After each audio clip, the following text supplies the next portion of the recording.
याद करो नेताजी और हमारे परिवार को कितने दिन सीबीआई के अंडर रहना पड़ा। अगर आप राजनीति कर रहे हैं और पीडीए के लिए आप लड़ाई लड़ रहे हैं तो इन सब चीजों का सामना करना पड़ेगा। इसीलिए मैंने कहा कि भारतीय जनता पार्टी इस समय सबसे ज्यादा कमजोर है। इतने घबराए हुए लोग कि यूपी से आए थे, यूपी से ही जाएंगे बाहर। क्या देश के लोगों को नहीं दिखाई दे रहा कि आप चंडीगढ़ के चुनाव को जीतने के लिए बैलेट पेपर पे क्या वोट डलवाए आपने?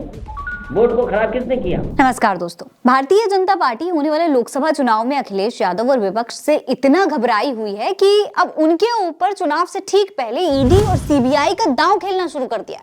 दोस्तों, होने वाले लोकसभा चुनाव में जब कांग्रेस और सपा का गठबंधन हुआ तो भारतीय जनता पार्टी को लगने लगा कि भाई इस बार तो हमारी दाल गलने वाली है नहीं यूपी में, जिसके बाद उन्होंने अखिलेश के ऊपर सीबीआई की जांच बिठा दी।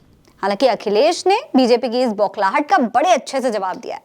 उन्होंने कहा है कि भारतीय जनता पार्टी का तो यही काम है।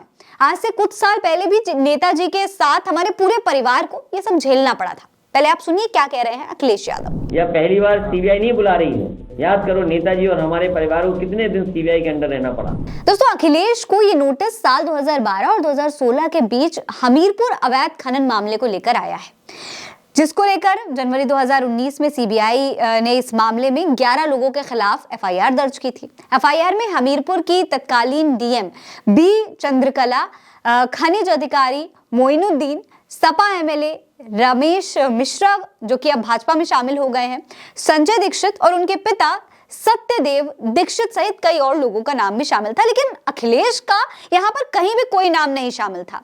पर अब समझ लीजिए, अब 2024 में चुनाव से ठीक पहले कुछ ही महीनों में लोकसभा चुनाव होने वाले हैं और उससे ठीक पहले अखिलेश यादव को सीबीआई का नोटिस देने के पीछे क्या कारण हो सकता है, ये आप समझ सकते हैं। इस घटना पर डिंपल यादव ने कहा है कि Bharatiya Janata party India alliance से घबरा गई है, इसीलिए अब ये दांव चला जा रहा है। सुनिए क्या कह रही हैं डिंपल यादव। समन आया है, जो भी आया है, मैं नहीं समझती हूँ कि चुनाव को देखते हुए और इलेक्शन के बाद जब गठबंधन हो गया है, जब मजबूत स्थिति है हमारी आज उत्तर प्रदेश में, उसको देखते हुए आया है। अब दोस्तों, हो सकता है कि बीजेपी इस बार के चुनाव में इंडिया गठबंधन से सच में घबराई हुई हो, क्योंकि राज्यसभा चुनाव से ठीक पहले सपा और कांग्रेस नेताओं का यूं पलट जाना आखिर क्या बयां करता है? क्या उन नेताओं को भी ईडी सीबीआई की धमकी दी गई है या फिर कुछ और? इसको लेकर अखिलेश यादव ने कहा है कि कुछ को सिक्योरिटी नहीं मिल रही थी इसलिए दुखी हैं, कुछ को मंत्री बनना है, कुछ को ठेका नहीं मिल रहा है इसीलिए दुखी हैं, पैकेज नहीं मिल रहा है इसका भी दुख है।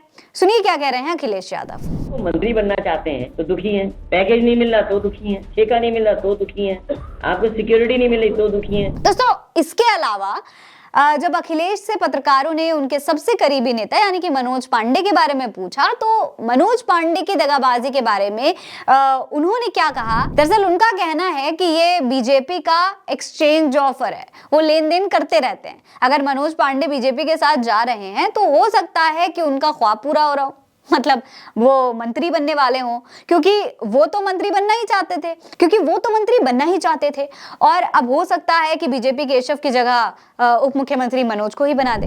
उन्हें बना दो डिप्टी सीएम। भाई एक्सचेंज पैकेज है ना भाई। अगर हम एक्सचेंज होना है तो भाई हमको सेम हो गया ना, जैसे दिनेश शर्मा जी हटे तो कोई आ गया उनकी जगह। अगर उन्हें हटाना है तो उनके पास मनोज पांडे जी मिल गए ना डिप्टी सीएम। दोस्तों, इसके अलावा जब अखिलेश से उन बागी विधायकों के जाने के बारे में पत्रकारों ने पूछा कि अब आपका पीडीए पिछड़ा, दलित और अल्पसंख्यक का क्या होगा, तो उन्होंने कहा कि आखिर वो किस मुंह से पीडीए के बीच जाएंगे, क्योंकि जब वो चुनाव में उन्हीं लोगों के बीच जाएंगे तो वो कहेंगे कि तुमने तो पीडीए के लिए लड़ने की हिम्मत ही नहीं थी, आपने फायदे के लिए तुमने दल बदल किया। अखिलेश ने यह भी कहा कि आखिर उनकी बातों पर वो जनता विश्वास कैसे करेगी। अभी तो उन्हें पीडीए का भी तो सामना करना है, जिस बोर्ड से वो चुन कर के आए, तो अभी तो उसके सामने भी तो आपको खड़ा होना है। वैसे तो दोस्तों, अखिलेश यादव का सीबीआई और विधायकों के गुट बदलने के पीछे ईडी की धमकी, पैकेज और बड़े सपने बताए जा रहे हैं। क्या आपको भी ऐसा ही लगता है कि भारतीय जनता पार्टी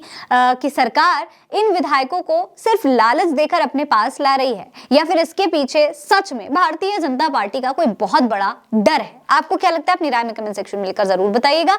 ये खबर आप उल्टा चश्मा यूसी पर देख रहे हैं। मेरा नाम है फरीन अंसारी। आप रहे स्वस्थ मस्त, बस यही है दुआ हमारी। मिलते हैं अगली वीडियो में, तब तक के लिए अलविदा।